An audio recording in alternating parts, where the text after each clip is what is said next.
صوبے کے آئینی عہدیدار چیف ایگزیکٹو سہیل آفریدی کے خلاف جعلی اور سنگین گھٹیا الزامات پر مبنی ڈاکیومنٹری بنوائی جاتی ہے۔ اس کی کریڈیبلٹی دکھانے کو دو صحافیوں کا نام اس سے جوڑ دیا جاتا ہے۔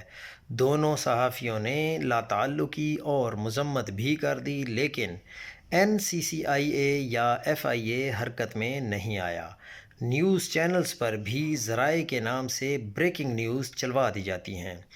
اگر کسی دوسرے صوبے کے وزیر اعلیٰ کے بارے میں ذرا سی تنقید ہو تو صحافی غائب ہو جاتے ہیں، پیکا کے مقدمے درج کر کے گرفتاریاں شروع ہو جاتی ہیں۔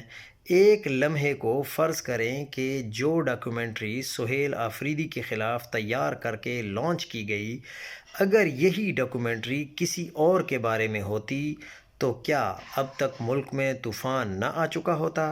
اداروں کی دوڑیں نہ لگ جاتیں، چھاپے نہ مارے جاتے، قومی سلامتی اور ملک دشمنی کا راگ نہ چل رہا ہوتا، جے آئی ٹیز تشکیل نہ دی جا چکی ہوتیں؟ ملک کے جو اصل مالکان ہیں ان کے لیے خیبر پختونخوا کی عوام تو ویسے بھی کیڑے مکوڑے ہیں۔ ان کا چیف ایگزیکٹو آئینی عہدیدار بھی چلڈرن آف لیسر گاڈ میں سے ہے۔ کبھی اس